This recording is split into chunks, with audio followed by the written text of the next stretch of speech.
بلا تخیر میں دعوت خطاب دوں گا کہ پیر طریقت رہبر شریعت فخر المشائخ فخر علماء حضرت علامہ مولانا شیخ الحدیث و تفسیر پیر سائیں غلام رسول قاسمی صاحب۔ جی، حضرت کے بیان سے پہلے میں یہ بات عرض کرنا چاہتا ہوں۔ ایک تو حضور کنز المحققین شیخ الحدیث حضرت علامہ مولانا پیر غلام رسول قاسمی صاحب زیدہ شرفہ، میں تمام انتظامیہ کی طرف سے آپ کا بے حد مشکور ہوں کہ آپ نے اپنی بے حد مصروفیت میں ہمیں ٹائم عطا کیا اور بیان کے لیے اتنا طویل سفر کر کے آپ تشریف لائے۔ حضرت کا گزشتہ سالوں میں ایک دو مرتبہ ٹائم لینے کی کوشش کی، دوستوں سے رابطہ ہوا تو پتہ چلا کہ حضرت اپنی جو دیگر مصروفیات ہیں، درس و تدریس کا معاملہ ہے، تو رات کا ٹائم نہیں دیتے۔ تو لیکن آج جو ہمارے سامنے تشریف فرما ہے، یہ میں بے حد مشکور ہوں کہ انہوں نے عرضی قبول کی، اور عرضی قبول کیسے نہ ہوتی، عرضی پیش ہی ایسی بارگاہ میں کی گئی جہاں میرے امام کہتے ہیں میرے کریم سے گر قطرہ کسی نے مانگا، دریا بہا دیے ہیں دربے بہا دیے ہیں، سرکار میں نہ لا ہے مانگیں گے مانگے جائیں گے منہ مانگی پائیں گے، سرکار میں نہ لا ہے نہ حاجت اگر کی ہے۔ حضرت مدینہ شریف میں حضور تشریف فرما تھے، میں بھی حاضر تھا، اور وہ قادری چوک جسے سنی ویڑا بھی کہتے ہیں، جہاں عاشق جا کے بیٹھتے ہیں اور سامنے حضور کے گنبد خضرا کا دیدار ہوتا ہے، وہاں حضرت تشریف فرما تھے تو ان کی زیارت ہوئی، تو میں نے اس بارگاہ میں عرضی پیش کی، تو مجھ سے فرمانے لگے کہ ہاں رات کا ٹائم تو میں نہیں دیتا، لیکن آپ نے اب یہاں ٹائم مانگا ہے تو یہاں نہ نہیں ہو سکتی۔ تو میں بے حد مشکور ہوں اور دعا گو ہوں، اللہ تعالیٰ قبلہ کو درازی عمر بالخیر عطا فرمائے، ان کے علم و عمل میں مزید اللہ تعالیٰ برکتیں عطا فرمائے، اور بغیر تاخیر کے حضرت کا ہم خطاب سنتے ہیں۔ آپ نہایت ہی توجہ کے ساتھ حضرت کے ملفوظات آپ نے سماعت کرنے ہیں۔ آپ کے نعروں کی گونج میں میں دعوت خطاب دیتا ہوں حضرت محقق الاثر کنز المحققین شیخ الحدیث و تفسیر مفسر قرآن حضرت علامہ مولانا پیر غلام رسول قاسمی صاحب، آپ تشریف لاتے ہیں اور اپنے ملفوظات سے ہمیں محسوس فرماتے ہیں۔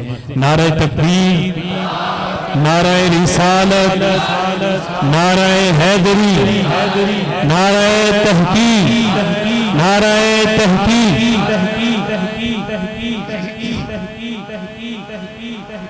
بسم اللہ الرحمن الرحیم۔ اس کی بھی ضرورت نہیں ہے، یہ کافی جی ٹھیک۔ الحمدللہ نحمدہ ونستعینہ ونستغفرہ ونؤمن بہ ونتوکل علیہ ونعوذ باللہ من شرور انفسنا ومن سیئات اعمالنا، من یہدہ اللہ فلا مضل لہ ومن یضللہ فلا ہادی لہ، ونشہد ان لا الہ الا اللہ وحدہ لا شریک لہ، ونشہد ان سیدنا و مولانا محمدا عبدہ ورسولہ۔ اما بعد فاعوذ باللہ من الشیطان الرجیم، بسم اللہ الرحمن الرحیم۔ هو الذی ارسل رسولہ بالہدی ودین الحق لیظہرہ علی الدین کلہ، وقال اللہ تعالی فی مقام آخر هو الذی بعث فی الامیین رسولا منہم یتلو علیہم آیاتہ ویزکیہم ویعلمہم الکتاب والحکمہ، وقال فی مقام آخر لقد من اللہ علی المؤمنین اذ بعث فیہم رسولا۔ صدق اللہ مولانا العظیم۔ ان اللہ وملائکتہ یصلون علی النبی یا ایہا الذین آمنوا صلوا علیہ وسلموا تسلیما۔ درود پاک پڑھیے۔ اللہم صلی علی سیدنا و مولانا محمد وعلی آل سیدنا و مولانا محمد وبارک وسلم۔ الصلاة والسلام علیکہ یا سیدی یا رسول اللہ وعلی آلک و اصحابک یا سیدی یا حبیب اللہ۔ صدر محفل مخدوم و محترم پیر طریقت حضور قبلہ پیر سید توصیف احمد شاہ صاحب رضوی، دیگر بزرگان محترم، برادران عزیز، میلاد شریف کی مناسبت سے فقیر نے آپ کے سامنے قرآن شریف میں سے 3 مقامات سے مختصر سی تلاوت کی ہے۔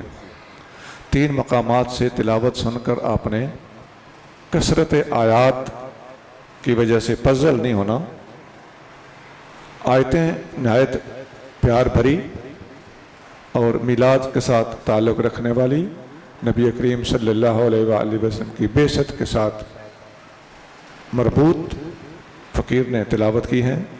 پہلی آیت تھی هو الذی ارسل رسولہ بالہدی ودین الحق لیظہرہ علی الدین کلہ، اللہ وہ ہے جس نے اپنا شان والا رسول ہدایت دے کر اور حق کا دین دے کر بھیجا تاکہ میرا یہ محبوب پوری دنیا پر اپنے دین حق کو غالب کر کے دکھائے۔ اس میں آپ کریم صلی اللہ علیہ وآلہ وسلم کے ارسال کیے جانے، مبعوث کیے جانے کا بھی ذکر ہے، اور آپ صلی اللہ علیہ وآلہ وسلم کا مشن بھی اللہ نے بیان فرمایا ہے کہ آپ کو بھیجا کس مقصد کے لیے ہے۔ مشن یہ دے کر بھیجا گیا ہے کہ پوری دنیا کے اوپر حضور علیہ السلام نے اپنے دین کو غالب کر کے دکھانا ہے۔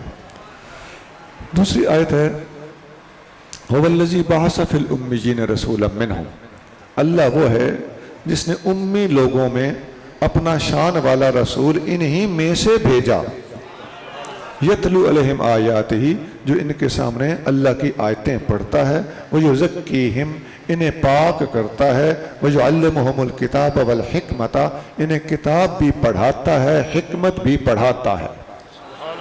یہ حضور کے بھیجے جانے کا دوسرا مقصد ہے، کتاب و حکمت پڑھانا۔ تیسری آیت میں نے پڑھی تھی لقد من اللہ علی المؤمنین، بے شک اللہ نے مومنوں پر احسان کیا ہے، اذ بعث فیہم رسولا، جب ان میں اپنا شان والا رسول مبعوث فرمایا۔ آپ نے دیکھا ان آیتوں میں نبی کریم صلی اللہ علیہ وسلم کے بھیجے جانے کے مقصد اور اللہ تعالیٰ کا مومنوں میں اپنا محبوب بھیج کر احسان جتلانا، یہ ساری باتیں بیان ہوئی ہیں۔ اور یہ جو بھیجنے کا لفظ استعمال ہوا ہے اس پہ بھی ذرا غور کیجئے۔ هو الذی ارسل، اللہ نے اپنا محبوب نبی ارسال کیا۔ هو الذی بعث، اللہ وہ ہے جس نے اپنا نبی مبعوث کیا۔ ایک اور جگہ پہ آتا ہے لقد من اللہ علی المؤمنین اذ بعث، یہاں پھر بعث کا لفظ ہے۔ ایک اور جگہ پہ آتا ہے لقد جاءکم رسول من انفسکم، بے شک آ گیا تمہارے پاس تمہارا ایک رسول تمہارے اپنوں میں سے۔ اس میں جاء کا لفظ ہے، جاء کا لفظ اس آیت میں استعمال ہوا۔ ایک اور جگہ پہ 28ویں پارے میں اللہ کریم ارشاد فرماتا ہے، حضرت عیسیٰ علیہ السلام ہمارے محبوب کریم صلی اللہ علیہ وآلہ وسلم کے تشریف لانے کی بشارت دیتے ہوئے فرماتے ہیں وَمُبَشِّرًا بِرَسُولٍ يَأْتِي مِن بَعْدِ اسْمُهُ احمد، میں بشارت دیتا ہوں لوگوں کو اس رسول کی جو میرے بعد آئے گا، اس کا نام احمد ہوگا۔ یہ میں نے بہت ساری آیتوں میں ایک مفہوم کے 4 لفظ آپ کو سنائے ہیں۔ ارسال، اس کا معنی بھیجنا، بعثت، اس کا معنی کھڑا کرنا، مجیت، جاءکم، اس کا مطلب آنا، یاتی، اس کا مطلب آئے گا۔ اب یہ ارسال ہو، مجیت ہو، اتیان ہو اور بعثت ہو، ان سب کے سب لفظوں میں ایک ہی بات چھلکتی ہوئی سمجھ آ رہی ہے کہ نبی کریم صلی اللہ علیہ وآلہ وسلم کا وجود پہلے تھا، ظہور اب ہوا۔ سبحان اللہ، نعرہ تکبیر، نعرہ رسالت، سرکار کی آمد، سوہنے کی آمد، مدنی کی آمد، دلبر کی آمد، سوہنے کی آمد، سبحان اللہ۔ یہ جو آیت ہے لقد من اللہ، اللہ نے من کیا ہے، من کا معنی احسان، من کا معنی میم زبر نون اور نون پہ تشدید ہو تو مننا،